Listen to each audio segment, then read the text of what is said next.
సీత గీత దాటితే అనే సినిమా కూడా వచ్చింది. వీళ్ళు అలాంటి గీతలు చాలా దాడుతూ వస్తున్నారు. ఇప్పుడు సినిమా వాళ్ళకి మోడల్స్ సప్లై చేస్తున్నారని తెలిసింది నాకు. మీ దగ్గర ఎంతమంది మోడల్స్ ఉన్నారు అసలు? దగ్గర 500 మంది ఉన్నారండి. అబ్బా, 500 మంది మోడల్స్ షోస్కి అటెండ్ అవుతారు. వాళ్ళకి కాస్టింగ్ అది కోఆర్డినేటర్గా చేస్తున్నాను. మూవీస్కి కూడా ఇప్పుడు దళారి మూవీ అసోసియేట్ డైరెక్టర్గా చేశాను. పుష్పకి కోఆర్డినేటర్ చేశాను. పుష్ప 2 ఇప్పుడు ప్రజెంట్ సాంగ్కి నేనే ఇచ్చాను. మన కొరియోగ్రాఫర్గా రిఫరెన్స్ త్రూ వెళ్ళాను. నిక్సన్ మాస్టర్ ఆయనతో వెళ్ళాను, అక్కడ చేశాను. బట్ ఇండస్ట్రీ అంటేనే రంగులమయం మీరు అన్నట్టుగా. బట్ ఆ రంగులమయంలో ఏ రంగు కావాలనేది మనం చూస్ చేసుకోవాలని నేను అనుకుంటాను. ఇప్పుడు నాకు ఒకటే రంగు కావాలి అంటే నేను అలాగే వెళ్ళాలి. లేదు నాకు ఇంకో విధంగా కూడా రంగు ఉంటుంది, అది కావాలంటే వెళ్ళొచ్చు. నేను అడుగుతారు కూడా, నాకు ఇలా కావాలి ఉన్నారా, ఓపెన్గా అడుగుతారు. అంటే పడుకోవడానికి అమ్మాయిలు ఉన్నారా, ఓపెన్గా ఉన్నారా, అమ్మాయి బాగుంది పంపిస్తారా భవ్య అంటే ఏమంటారు మీరు?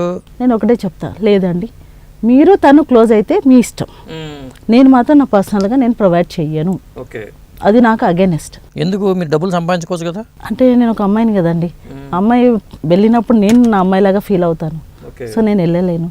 అండ్ హ్యూమన్ రైట్స్లో వర్క్ చేస్తున్నాను. నేను స్టేట్ లెవెల్లో వైస్ ప్రెసిడెంట్గా వర్క్ చేస్తున్నాను.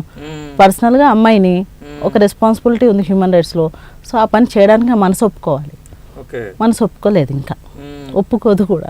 ఓకే, అంటే సినిమా వాళ్ళు అందరూ అలాంటి వాళ్ళేనా? అందరూ అలా అన్నాను, చాలా మంచి వాళ్ళు ఉన్నారు. అమ్మాయికి టాలెంట్ ఉంటే ఛాన్స్ ఇస్తున్న వాళ్ళు కూడా ఉన్నారు, పెద్ద పెద్ద డైరెక్టర్లు. అదే పెద్ద డైరెక్టర్లు అమ్మాయి నాకు కావాలని అడిగేవాళ్ళు కూడా ఉన్నారు, పెద్ద డైరెక్టర్లే. ఆ డైరెక్టర్ కోరుకుంటే హీరోయిన్ వస్తుంది కదా. హీరోయిన్ వస్తుంది కానీ ప్రతి ఒక్క అమ్మాయిలో డిఫరెన్స్ ఉంటుంది కదా.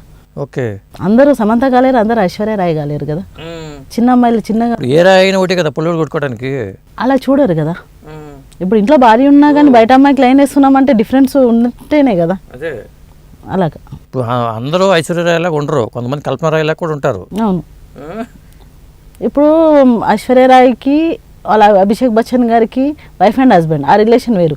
కానీ బయట ఎంతమంది చనిపోతారు ఐశ్వర్య రాయ్ కోసం, ప్రాణాలు ఇచ్చే వాళ్ళు కూడా ఉన్నారు. అలా ప్రతి ఒక్క అమ్మాయికి అదొక ఏమంటారు, ఒక బ్యూటీనెస్ ఉంటుంది. ఆ బ్యూటీనెస్ కోసం ఆశపడతారు. ప్రపంచమే బ్యూటీ మీద డిపెండ్ అయ్యింది. అమ్మాయి అంటేనే అందము, ఆ అందం కోసం సినిమా ఫీల్డ్ లో ఇది ఎక్కువ ఉందా అసలు? బయట ప్రపంచం కన్నా సినిమా ఫీల్డ్ లో అమ్మాయిలు వ్యవహారం ఎక్కువ ఉందా అంటే ఉండేలా చేశారు అంటాను నేను.